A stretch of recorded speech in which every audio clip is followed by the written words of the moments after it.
안녕하세요. 부동산 멘토링의 이춘환입니다. 올해 2019년 다사다난한 한 해였는데요. 벌써 12월에 접어들었고 과연 올해 지금과 또 내년에 어떻게 부동산 시장이 변화할지에 대해서 궁금해 하시는 분들도 많고 두려워하시는 분들마저도 계신 것 같습니다.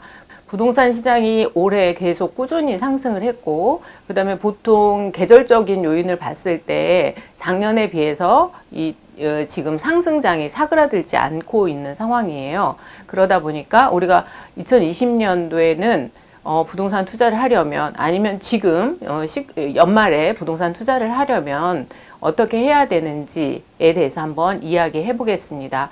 제가 몇 달 동안 멘토링을 하지를 개인적인 사정으로 못했는데요. 이제 많은 분들이 왜 멘토링 안 하느냐 이런 말씀도 많이 하셔서 또 개인적인 일도 좀 정리가 됐고 해서 이제 다시 촬영을 열심히 해보려고 합니다. 네, 그래서 그동안 기다려 주셨던 시청자분들께 좀 죄송하고요. 열심히 하도록 하겠습니다.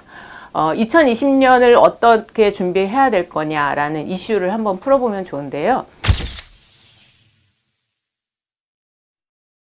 2020년 서울 수도권 시장에 가면 지금 현재 시장에 가셔서 내가 2억 정도의 갭을 가지고 2억 정도의 투자금을 가지고 투자할 곳을 한번 찾아보신 분이 계신지요? 마땅한 곳이 정말 없습니다. 2억이라는 돈은 굉장히 큰 돈이고 일반 셀러리맨들이 한 달에 1,000만 원씩 모아도 한 달, 죄송해요. 1년에 1,000만 원씩 모아도 정말 20년을 모아야 되는 큰 돈인데 이 2억을 투자할 만한 곳이 마땅하지가 않다는 이야기고요. 특히 서울 같은 경우에는 신축이나 또 재개발, 재건축에 좀 이슈가 있는 곳, 이런 곳에는 정말 우리가 한 4억, 5억을 들고 다녀도 투자할 곳을 찾기가 어렵고요. 우리가 보통 투자할 때 34평 정도 매수를 해야 되겠다 하고 시장에 나가보면 25평도 매수하기 힘든 상황이에요. 그리고 그 다음 주에 가면 그 매물마저도 지금 사라진 거죠. 그래서 지금 현상은 서울 수도권 시장이 그거를 외치고 매수하기에는 내 자본이 너무 그야말로 쪼그라든 상태죠. 시간을 계속 보내다 보니 시장에서의 매물 가격은 올라가 있고 내 자본은 그대로 있고 금리가 워낙 낮으니까 은행에 넣어 놓는다 하더라도 이 돈이 불어나지 않은 상태이기 때문에 이 상대적으로 이 괴리가 굉장히 많이 지금 벌어져 있는 상황이고요. 그리고 실거주와 그 다음에 투자. 많은 분들이 나는 실거주를 하고 투자도 플러스 할래 라고 생각하고 계신데요. 이렇게 되면 너무나 좋겠죠. 근데 이제 지금 그 KB 시세에 만약에 내가 매수해서 그 집에 들어간다면 KB 시세의 40%까지만 지금 대출이 나오고 있는 시세의 40%까지만 대출이 나오고 있는 상황이죠. 지금 30대 분들이 많이 이 부동산 매수 시장에 뛰어들었다고는 하나 30대의 보통 셀러리맨들이 받는 그 급여들이 있다 보니까 그 연봉을 기준으로 하거나 아니면 그랬을 때 보통 내가 가진 자금이 4억이다 라고 하면 그 매수하는 아파트는 실거주를 한다면 사실상 8억을 넘기기가 어렵습니다. 왜냐하면 KB 시세가 40%밖에 대출이 나오지 않기 때문에 실거주를 하면서 투자를 한다는 생각을 갖게 되면 선택의 폭이 완전히 좁아듭니다. 그렇기 때문에 지금 현재 시장에서는 실거주하고 투자를 같이 움직이는 게 아니라 실거주와 투자를 분리해야 되는 시장이 왔습니다. 그리고 또한 실거주와 투자를 분리하는데 워낙 지금 전세 가격도 내려가 있고 매매 가격은 올라가 있는 상태이기 때문에 전세가를 갭으로 해서 들어가기가 굉장히 어려운 시장이라고 말씀드릴 수 있습니다. 그리고 내가 그러면 과연 돈이 작은데 구축을 선택하느냐 아니면 청약을 기다릴 것이냐 아니면 분양권 시장을 갈 것이냐라고 하는 이제 우리가 기로에 서게 되는데요. 신축은 너무나 올랐고 그리고 재건축은 들어가면은 조합원 지위 양도 금지라든가 여러 가지 제한 사항이 있고 또 재건축 초과이익 환수제도 있고 여러 가지 부담을 많이 느끼고 있고 물론 금액도 엄청 큽니다. 그렇기 때문에 과연 내가 선택할 게 뭐 신안산선 주변에 신안산선 주변이나 동북선 주변이나 이런 곳에 구축을 매입할 것이냐, 이것도 내가 선택할 수 있는 방법이겠죠. 그리고 청약을 기다리는 방법도 있겠습니다만은 아시다시피 지금 뭐 기존의 서울 수도권의 지금 청약률을 보면 어마어마한 경쟁률을 보이고 있기 때문에 청약 신청을 한다고 해도 거의 될 가능성이 적고, 그야말로 40대, 50대 오랫동안 무주택을 오랫동안 유지하셨던 분들한테만 기회가 갈 수 있는 그런 시장이라고 볼 수가 있고요. 그렇다면 분양권 시장은 여러분들 분양권 시장에 보면 조정 대상 지역이냐 아니면 비조정 대상 지역이냐에 따라서 전매 기간이 다릅니다. 그래서 조정 대상 지역, 뭐 수도권에 있는 조정 대상 지역 같은 경우는 1년 6개월의 전매 기간이 있고요. 서울 같은 경우에는 등기할 때까지 전매를 하지 못하죠. 그렇기 때문에 지금 남아있는 서울에 전매 가능한 분양권 시장은 사실상 이제 입주를 바로 앞두고 있는 아파트가 해당이 되는데요.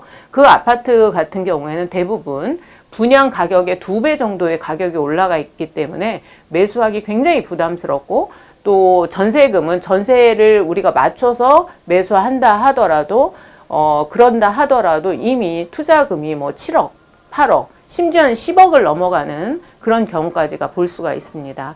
그렇다면 내 자금이 작으면 작을수록 결국에는 수도권 밖으로 밀려 나올 수밖에 없고, 내가 모르는 지역까지 이제 투자하러 내려가야 된다는 거죠. 그래서 굉장히 어려운 상황이고, 그 다음에 요즘 같은 경우에는 보유만 한다고 해서 세금이 양도세가 감면되는 게 아니고, 그리고 분양권 같은 경우 분양권이나 모든 주택들이 앞으로는 실거주를 해야만 이제 양도세 감면 혜택을 받기 때문에 이런 부분을 우리가 고려할 때, 물론 조정 대상 지역과 비조정 대상 지역은 다르지만 지역적인 특성들을 고려하지 않고 투자할 수가 없는 상황이기 때문에 여러분들이 어떻게 보면 자포자기하고 이제 손을 놓을 수밖에 없는 그런 상황까지 지금 온 것 같습니다. 그렇다 하더라도 결국에는 그렇게 되면은 돈이 많은 사람들이 더 돈을 벌어갈 수 있는 구조고, 돈이 없는 사람들은 투자 자체를 접근하기 어려운 상황이라고 볼 수 있겠죠. 그래서 예전에 뭐 빌라를 사지 말아라 이렇게 말씀하신 분들도 있겠지만, 지금 빌라 같은 경우에도 투자를 해서 수익이 낼 수 있는 곳이라면 작은 자본으로 들어갈 수밖에 없는 상황이 돼버렸습니다. 그만큼 시장이 바뀌었다고 볼 수가 있겠죠. 그래서 구축을 선택할 것인가, 청약인가, 분양권 시장인가, 이런 선택에 있어서는 그만큼 내가 그 지역에 대해서 공부를 하고 알고 정보를 획득한 사람만이 이것에 대한 수익을 가져갈 수 있다고 볼 수 있을 것 같습니다. 결국에는 자금이 작으면 발로 많이 뛰어야 된다는 얘기고요. 그 다음에 공부를 더 많이 해야 된다는 이야기고요.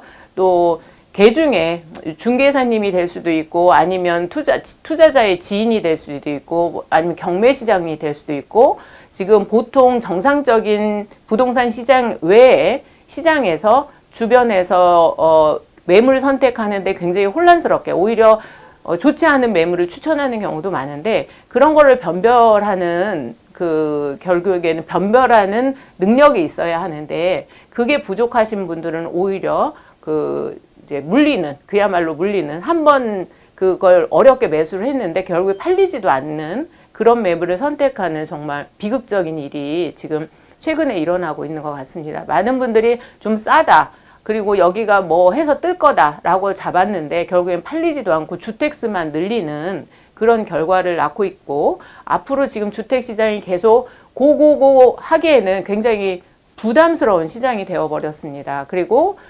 그 부담을 내가 안고 최대한 대출을 끌어안고 매수를 했는데 그 집값이 오르지 않거나 혹은 매도하기 어려운 상황이 발생이 되면 그야말로 특히 초보 투자자들은 식겁하는 일이 발생하고 있는 상황입니다. 지금 현재.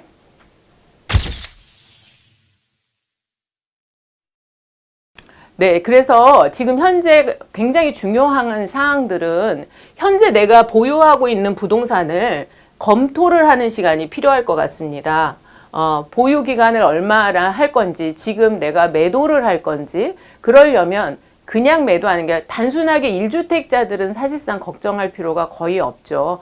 조정 대상 지역이냐 비조정 대상 지역이냐, 거주를 했느냐 안 했느냐, 이것만 보면 되는데, 실제적으로 지금 현재 주택을 1주택자가 아니신 분들, 일시적인 2주택이나 아니면 임대사업자를 신청하신 분들이나 이런 분들 같은 경우, 또는 상속을 받으신 분들, 아니면 농어촌 주택을 매입하신 분들, 여러 가지 1주택 외의 주택을 가지고 계신 분들은 반드시 그 세금 관리를 꼼꼼하게 체크하셔야 될 것 같습니다.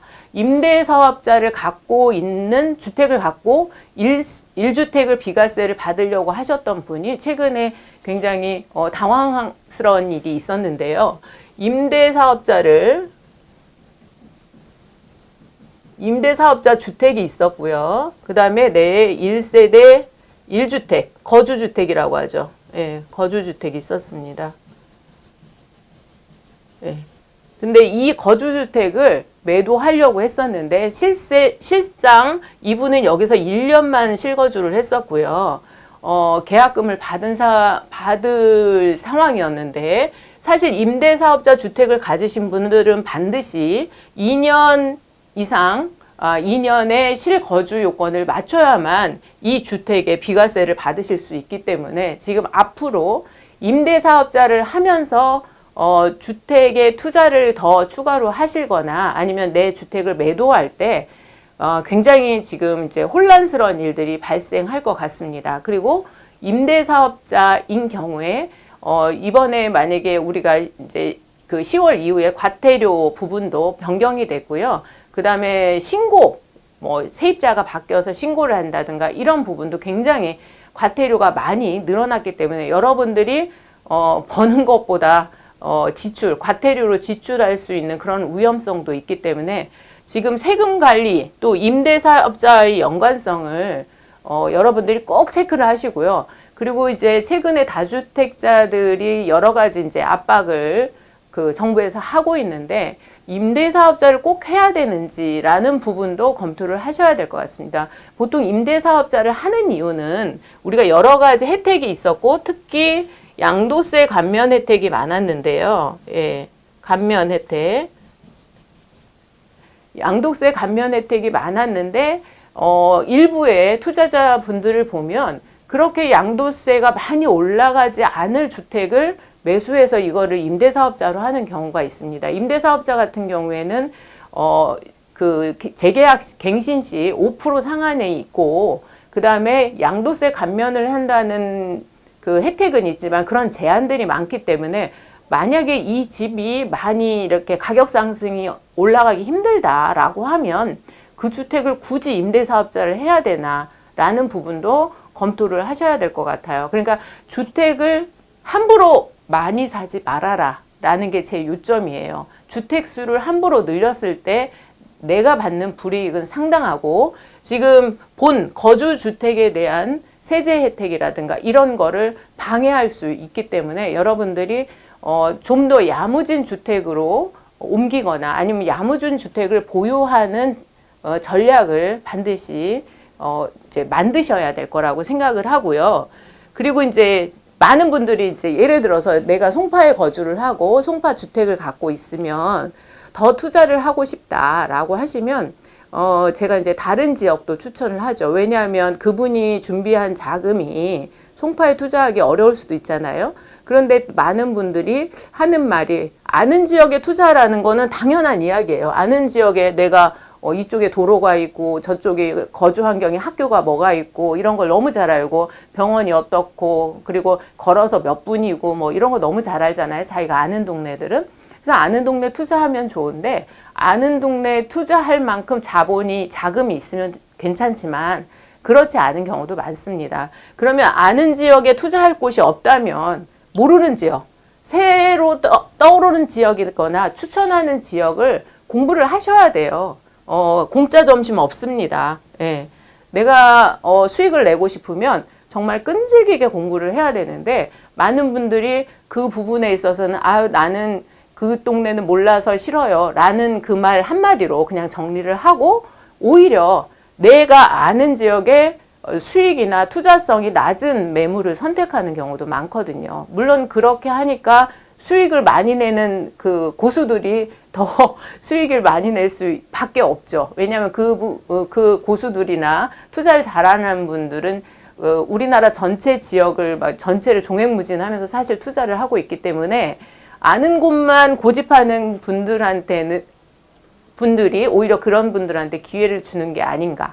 그리고 내가 수익을 내고 싶다면 모르는 지역을 당연히 공부를 해야죠. 아는 지역에서만 수익이 날 수는 없잖아요. 그러면 강남 지역이라든가 지금 많이 떠오르고 있는 마용성 지역만 고집한다면 사실상 우리가 투자할 곳은 없다고 볼 수밖에 없습니다. 그리고 제가 이제 최근에 2015년도부터 해서 투자해갖고 지금 19년까지 가격이 많이 올랐잖아요. 근데 겸손해져라 라고 말하고 싶습니다. 물론 이제 저한테도 항상 하는 말인데 제 자신한테도 오를 때 오른 거는 운이라고밖에 설명이 안 됩니다. 예, 지금 시장이 어떻게 보면 정부 정책이 도와줘서 가격이 오르기도 했죠. 우리가 이제 아니 정부 정책을 이렇게 해서 부동산 시장이 엉망진창이다라고 말은 하지만 사실 정부 정책 때문에 지금 이 부동산 가격이 오른 게 아닌가 이런 모순이 있죠. 그런데 이 지금 오를 때 오른 거는 우리가 운이라고 표현할 수도 있습니다. 그래서 내려갈 때 같이 따라 내려가는 거는 뭐 시장의 원리니까 어쩔 수 없는 건데요. 근데 이 이제 오를 때 한참 수익을 낸 분들이 내가 가는 곳은 다 오르는구나 라는 착각에 빠질 때가 있습니다. 예. 한참 투자할 때는 그런 경험도 굉장히 중요합니다. 왜냐하면 사람이 겸손해지거든요. 그래서 저도 이제 투자를 계속 하고 있지만 항상 주의해야 합니다. 그래서 다른 사람 지금 사실 집값이 올랐다고 좋아할 수 없는 이유가 지금 구축이나 신축이나 뭐 강남을 전체 서울 시내를 통틀어서 안 오른 곳이 없습니다. 그러다 보니까 내가 올라서 기분이 굉장히 좋지만 이걸 팔고 어디로 갈까 하면은 또 마땅히 갈 곳이 없는 그런 상황이죠. 그래서 오를 때 오른 거는 나한테 좀 운이 있었구나라고 생각해 주시면 오히려 투자하는데 자세를 고쳐 잡을 수 있는 그런 시간이 될 것 같습니다. 그리고 시장 변동률을 이길 수 있는 장사는 없습니다. 예를 들어서 수익률이 내려간다든가 외부적인 충격이 온다든가 그래서 시장 전체가 다운되거나 시장 전체가 올라갈 때는 다 그 정도 기본은 다 한다는 거죠. 그러니까 기본 이하냐 아니면 기본 이상으로 수익을 내느냐가 또 여러분들이 관심사일 것 같은데요. 그래서 최근에 지금 고고고 부동산 시장이 지금 고고고 하고 있는데 그렇다면 언제까지 고고고 할 거냐라는 문제죠. 쉽게 떨어지진 않을 것 같다. 금리 낮고 그 다음에 주택 공급 없고 서울 수도권을 설명을 드렸을 때요. 그리고 조정 대상 지역도 일부는 또 해제가 돼서 그 해제 지역마저도 투자자들이 지금 많이 들어가고 있다고 합니다.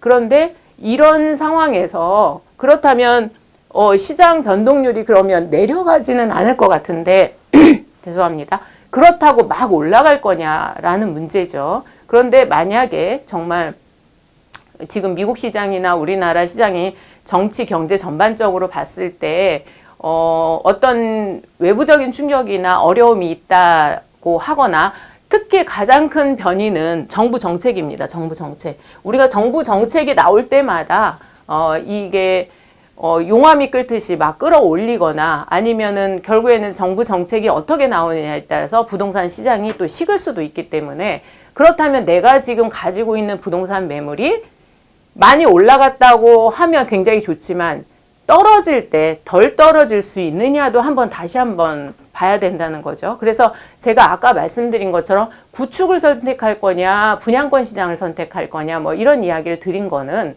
분양권 시장은 신축으로 가는 시장이고 그 다음에 구축은 과연 얘가 더 미래성이 얼마나 있느냐라는 것을 보고 들어가셔야 되는데 실거주라면 문제가 없지만 투자의 개념도 같이 넣고 내가 대출을 최대한 주택담보대출뿐만 아니라 신용대출까지 당겨서 이 주택을 매입했을 때 위험 요소가 들어왔을 때 내가 요거를 얼마나 해소할 수 있느냐를 다시 한번 점검해야 되는 시간이 아닌가 싶습니다. 그래서 지금 투자는 많이 오르는 것도 중요하지만 덜 떨어지는 곳을 선택하는 것도 굉장히 중요합니다. 그리고 시장 변동의 가장 큰 요인은 지금 정부 정책입니다. 그래서 정부에서도 지금 보유세를 강화하는 거는 이제 기본으로 잡혔고, 다주택자를 규제하는 것도 기본으로 잡혔는데, 세무관리 차원에서 또 다주택자들에 대해서 얼마나 규제를 할지는 모르겠습니다. 그래서 그런 이야기들이 솔솔 나오고 있기 때문에 내가 감당하기 어렵다라고 하면 그거보다 한 단계 낮춰서 투자처를 찾으셔야만 하고, 그 다음에 이제 제가 분양권 시장에 대해서 이야기 드렸는데요. 분양권 시장 같은 경우에는 이제 우리가 장기 보유하지 않고 분양권 시장에서 투자하고 또 뭐 등기하기 전에 매도하고 나오는 경우도 있기 때문에 조금은 짧게도 들어갈 수 있다는 게 오히려 장점입니다. 최근에는 2, 3년 안에 매도한다는 것 자체가 굉장히 어렵습니다. 양도소득세 때문에. 그래서 내가 좋은 매물을 취했다 하더라도 수익을 보고 너무 오래 가야 된다면, 장기적으로 보유해야 된다면 그것도 이게 투자에 있어서 좀 고민해 봐야 되는 문제가 아닌가 싶습니다. 그러니까 내 주택 하나를 매입하는 거는 실거주와 투자를 다 고민하실 수밖에 없지만, 분양권 시장, 특히 지방의 분양권 시장에서는 또 다른 접근을 할 수 있기 때문에 그 시장에 대해서 여러분들이 공부를 좀 하셔야 되는 거고요. 최근에 제가 세종시에 갭 투자를 5억에 한다는 소리를 듣고 깜짝 놀랐는데요. 지금 그 정도로 여러분들 5억을 가지고 세종시에 내려가셔서 투자를 하실 수 있겠습니까? 이게 지금 전세가와 매매가의 그 차이가 엄청나게 지금 벌어져 있고, 지방이라 하더라도 울산에 지금 갭 투자가 최소 2억이라고 합니다. 그리고 부산이 지금 뭐 버스 대절해서 내려간다고 하는데요. 실제 가보면 매물도 없고요. 과연 이 금액을 투자해서 수익이 나올까라는 의문이 들고 있습니다. 기존에 보유했던 분들이야 가격이 정상가로 오르거나, 그 다음에 조금 뭐 이슈가 있는 지역들, 해운대라든가 이런 지역들이 이슈가 있는 지역의 가격이 좀 상승하는 것들은 이해가 되지만, 그 외의 지역들은 오히려 내가 들어가면 늦게 투자할 수도 있다는 점도 유의해 주시기 바랍니다. 네. 이 준비하는 사람에겐 기회가 온다.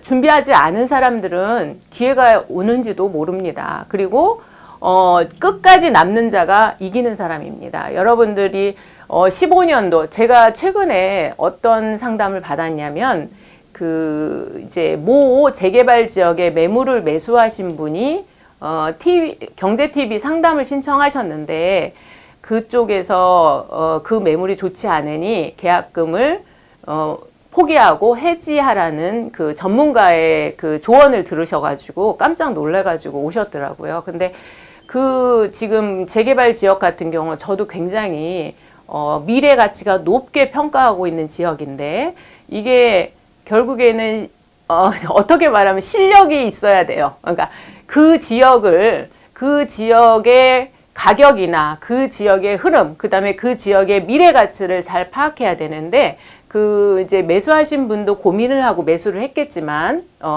그 지역에 대한 평가라든가 미래 가치라든가 이런 것들이 함부로 말할 수는 없는 지역입니다. 그러다 보니까, 이제 공식적인 그 전문가 분이 그거를 계약을 해지하라고 말씀을 했을 때, 그 매수한 분은 이제 등골이 오싹했겠죠. 계약금이 거의 1억이 되는 금액이었는데 그걸 포기하라는 조언을 들었을 때, 근데 제가 봤을 때는 그 지역이 미래 가치가 상당히 좋기 때문에 그건 포기할 이유가 단 한 가지도 없었습니다. 그리고 물론 그게 오래된 주택이기 때문에 이제 뭐 관리 처분이 나고 이런 과정을 겪으면 이제 앞으로 준비하면서 이제 관리 차원이 조금 어렵다, 이런 부분이 애로사항이긴 했지만 그것도 충분히 해결할 수 있는 거거든요. 그래서 여러분들께서 아까도 말한 것처럼 세무 관리를 반드시 해야 되는데, 세무사님들이라고 해서 주택에 관한 혹은 부동산에 관한 양도세에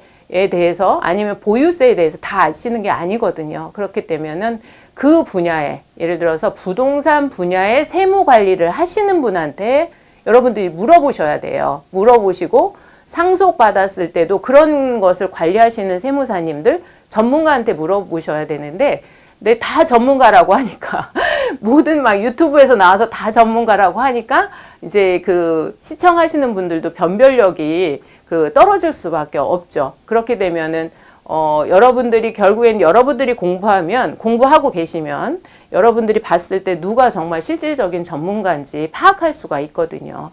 그래서 결국에는 그 결과를 뭘로 만든다? 실력입니다. 그런데 이 실력이 하루아침에 쌓아지지 않는다는 거죠. 근데 여기에는 꾸준함, 실패, 백발백중은 없습니다. 투자에 있어서. 그리고 투자에 있어서 시장의 흐름을 거스를 수가 없습니다. 그렇기 때문에 실패의 경험, 그 다음에 시장의 변동을 겪어봐야 알고요. 겪어본 사람들만이 실제적으로 조언도 제대로 해줄 수 있는 거고, 제대로 된 미래 가치도 예측이 가능하다고 보고 있습니다. 그래서 여러분들께서 사실 저희한테 상담하러 오는 많은 분들이 이제 부동산을 인제 알았어요. 그러면은 몇 개월 전에 아신 분들도 있고요. 뭐 1년 전에 이제 부동산을 할까, 투자할까, 이렇게 생각하시는 분들도 많아요. 그러면 그야말로 우리가 사람이 성장하는 걸로 봤을 때는 그냥 정말 아장아장 걷는 그런 정도의 수준인 분들이라고 볼 수 있고, 오히려 정글 같은 이 부동산 시장에서 어떻게 보면 굉장히 이렇게 패자로 남을 확률도 크거든요. 그렇기 때문에 여러분들이 꾸준하게 공부하지 않으면 안 된다라는 말씀을 드리면서 오비스트 밴드에 다 들어오시고요. 그리고 또 오비스트 영상도 꾸준하게 봐주시길 바랍니다. 여러분들 경제신문 읽으시고 그 다음에 책 읽으시고, 그 다음에 오비스트 밴드도 들어오시고, 이런 것들 꾸준한 거, 매일 해야 된다는 거, 매주 해야 된다는 거, 매달 해야 된다는 거, 이렇게 하다 보면 내 머릿속에 혹은 내 자산에 점점 누적되고 나이테가 그려지면서 좀 더 단단한 부동산 투자를 할 수 있다는 게 제 생각입니다. 그래서 초보자들이 투자를 했는데 수익을 많이 올렸다. 그거는 운입니다. 그리고 나한테 다가온 운을 잘 지키시는 것도 여러분들의 실력이고요. 그래서 결국에는 실력을 키우려면 노력하셔야 된다는 말씀을 드리고 싶고요. 제가 딱딱한 부동산 이야기만 하면서 오늘 네, 팽수입니다. 팽수. 지금 최근에 뭐 인기몰이를 하고 있는 팽수인데요. 여러분들 상상이나 하셨어요? 팽수가 이렇게 인기를 끌 거라고는. 네, 사람들이 사는 세상에 이렇게 이벤트가 많이 벌어져요. 그래서 지금 내가 부동산 시장이 떨어질 때를 기다렸다 다시 들어가야지 하시는 분도 계실 거고, 나는 지금 못 잡으면 안 되겠어 하고 곧바로 잡으려고 하시는 분들도 있는데, 내 상황을 정확히 파악하셔야 돼요. 나이가 젊고 맞벌이를 하고 있고 이러면 지금 시장에 들어가셔도 됩니다. 그 이자 충분히 감당이 되니까요. 그렇지만 내가 다주택자고, 그리고 또 혹은 내가 나이가 많은데 잘 몰라 이러시는 분들은 한 걸음 한 걸음 뗄 때마다 주의하셔야 됩니다. 지금 다주택자 같은 경우에도 집 한 채를 매도하는데 쥐레밭이에요. 여러 가지 세무 관련 법이나 이런 것들이 쥐레밭이기 때문에, 그리고 또 상속주택, 또 증여 받으시는 분들, 지금 뭐 부부간에 6억 증여하고 뭐 이러는 거 하나하나까지 여러분들이 다 검토해야 될 상황이기 때문에 좀 더 세무에, 시작은 좋은 매물을 찾는 것부터 시작을 하는 거고요. 마지막은 세무 관리로 끝납니다. 그렇기 때문에 부동산 관련 세무사님께 반드시 여러분들이 의뢰하셔서 도움 받으시길 바라겠습니다. 성공해서 오겠습니다. 네, 2020년 시장이 어떻게 될지 저희도 굉장히 긴장하고 있습니다. 그렇지만 지금 부동산 시장은 굉장히 뜨겁고 어떻게 보면 굉장히 조심해야 되는 시장입니다. 그렇다고 돈을 벌 수 없느냐? 그건 아닌 것 같습니다. 분명 이 지금 시장에서도 수익을 낼 수 있는 시장이 분명히 있습니다. 그렇기 때문에 여러분들이 귀를 좀 더 크게 하시고요. 현장 경험이 풍부하신 전문가들의 도움을 받으시는 걸 제가 권유하겠습니다. 왜냐하면 너무 많은 전문가들이 있기 때문에 이거를 또 선택하는 것도 여러분들 몫이라 제가 항상 좀 불안한 마음이 있어요. 그래서 투자를 할 때 내가 지금 어떤 포지션, 어떤 월급을 받고 있고 내가 이런 걸 어떻게 할 수 있는지를 잘 계산하셔서 투자하셔서 수익을 내시길 바라겠습니다. 지금까지 부동산 멘토링의 이춘환이었습니다.